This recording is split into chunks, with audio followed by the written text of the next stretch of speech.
Le crime particulièrement violent choque toute la région, car le vieil homme a été torturé à mort. D'après l'enquête, ces tortionnaires étaient plusieurs, mais un seul homme est arrêté. Un délinquant connu de la région. Besançon, dans le Doubs. Au sud de la ville, la zone industrielle de Chalzeul, où Jean-Pierre Merlot a été assassiné dans cet entrepôt. Christelle, sa nièce, a rendez-vous avec l'ancien associé de son oncle. Bonjour Jean-Luc. Bonjour. Ça va? Oui. Après 3 ans d'enquête, l'instruction vient d'être bouclée. Le meurtrier présumé a été renvoyé devant la cour d'assises. Le procès est prévu normalement cet automne. Donc on va patienter jusque-là. Vous attendez le procès? Oui, oui, oui. Pourquoi vous attendez? Besoin de faire notre deuil surtout. Besoin d'avancer aussi parce que notre vie elle s'est un petit peu arrêtée. Savoir la vérité tout simplement, parce que ça restait un grand flou jusque-là. On ne sait pas exactement ce qui s'est passé. Savoir qui et pourquoi. C'est plus ça qui nous manque. Avec cette amertume qui restera et qui restera permanente. Je suis pas né. C'était le 21 octobre 2013.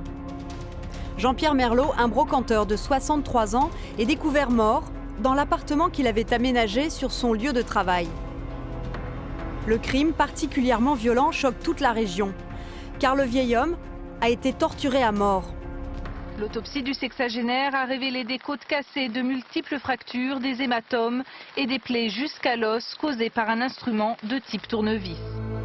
D'après l'enquête, ces tortionnaires étaient plusieurs, mais un seul homme est arrêté. Un délinquant connu de la région. Ali Kabouche, 27 ans. Incarcéré depuis 3 ans, il crie son innocence. Alors que s'est-il réellement passé? Retour sur une affaire qui présente de nombreuses zones d'ombre et dans laquelle 2 familles se battent pour connaître la vérité. C'est à l'intérieur, au fond de l'entrepôt, que l'agression a eu lieu. Alors la fenêtre est totalement cassée. Là, vous voyez, ils sont passés par là. On a été obligé de fermer le volet parce que, pour ne pas qu'il y ait de cambrioleurs qui rentrent. Mais voilà, c'était dans un état, des bouts de verre partout. Et ils sont passés par là et votre oncle, il dormait juste à côté, c'est ça? À première vue, oui, c'est ce qui est dit dans le rapport de l'enquête. Il a été surpris pendant son sommeil. C'est dans le huis clos de la chambre à coucher que le calvaire du brocanteur s'est déroulé. L'endroit est resté en l'état depuis le drame. Il y avait en fait des oreillers, des draps, il y avait plein de choses. Vu la quantité de sang qu'il y a là, je pense que c'est ici qu'il s'est éteint. Le plus gros, c'était là. Christelle n'a pas eu la force de nettoyer la scène de crime depuis le passage de la police scientifique. J'ai commencé à faire des sacs parce que bon, il fallait enlever quand même tous ces habits qui étaient par terre, plein de sang. Le brocanteur est mort le lundi 21 octobre 2013 entre 5h et 7h du matin.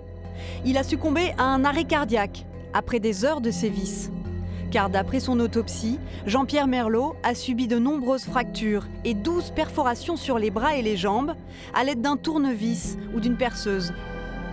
Une agression ultra-violente qui laisse sa nièce dans le désarroi. Pourquoi c'est arrivé là? Pourquoi autant de barbarie, on va dire, qui s'est passé dans la chambre? Le crime choque toute la région. Car l'oncle de Christelle était très connu, un bon vivant, un original. Célibataire et sans enfant, il se consacrait totalement à son métier. Le brocanteur s'était spécialisé dans le matériel de restauration d'occasion qu'il rachetait lors des faillites ou des fermetures de commerce.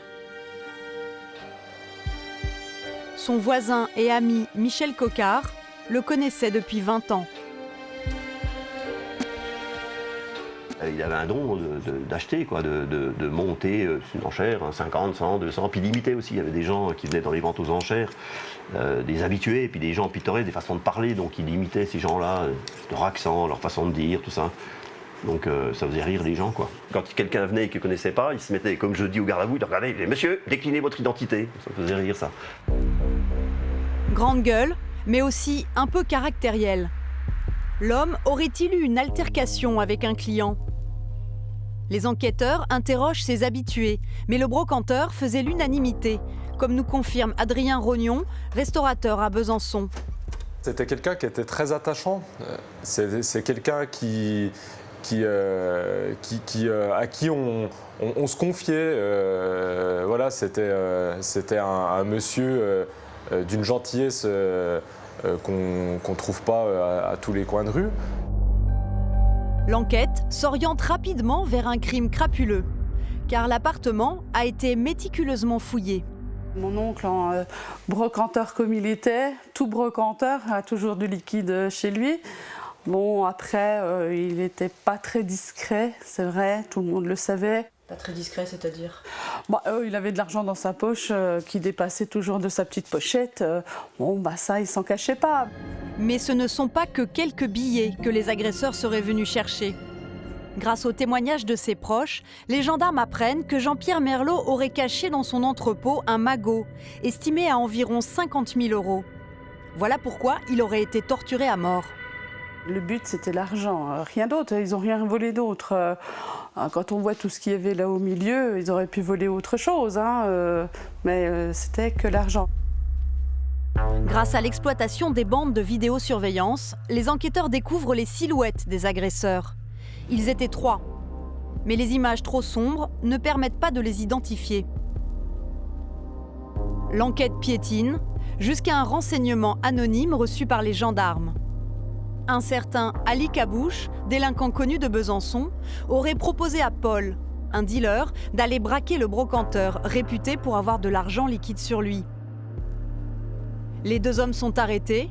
Ali Kabouche nie toute implication dans le crime, mais Paul donne une autre version. Il va dire que Ali Kabouche voulait commettre ce forfait, qu'il ne voulait pas le commettre seul et qu'il était à la recherche de partenaires pour pouvoir rentrer et pénétrer dans la maison et rechercher ce butin.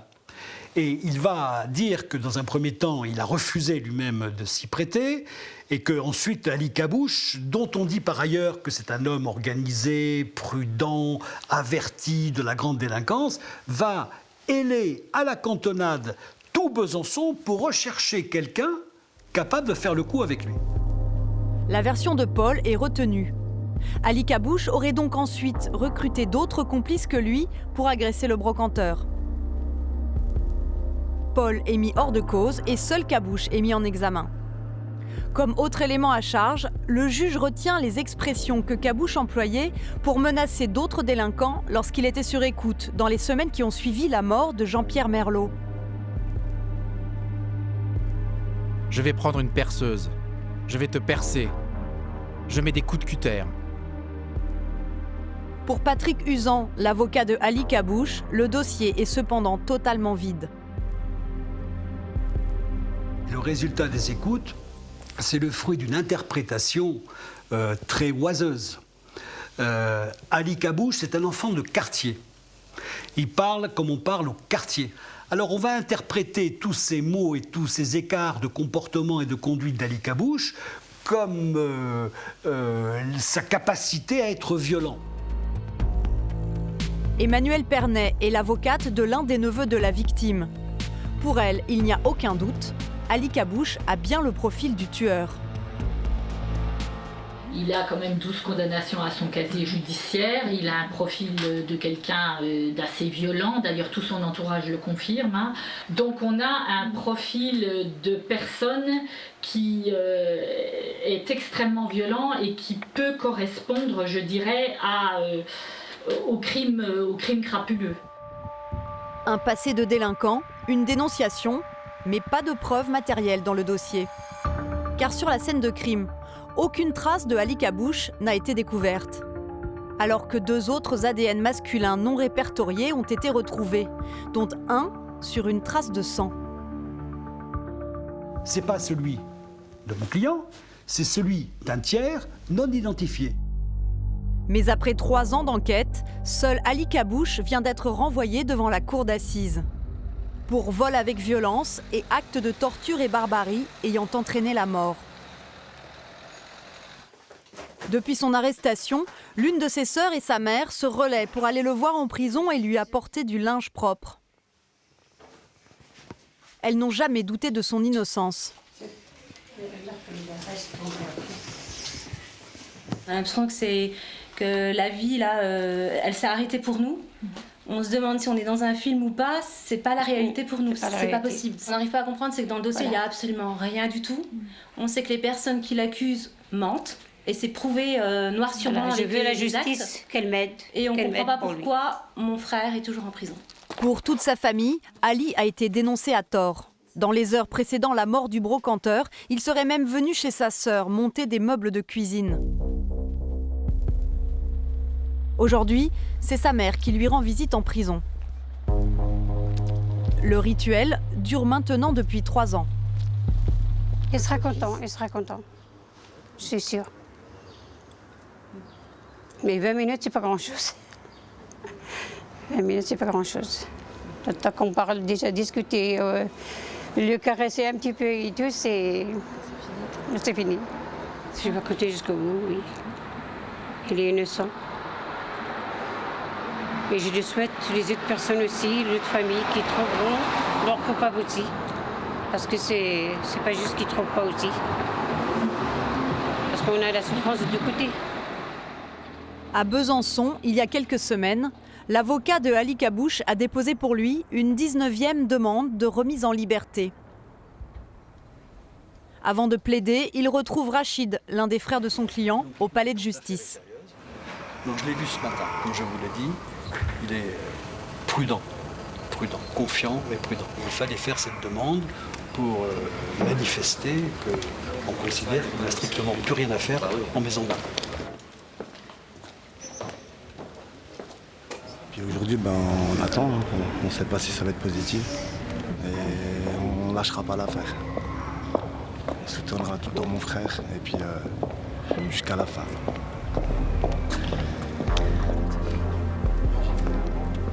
La demande de remise en liberté de Ali Kabouche a été refusée par le juge. D'ici la fin de l'année, son procès se tiendra devant la cour d'assises du Doubs. Sa famille espère l'acquittement.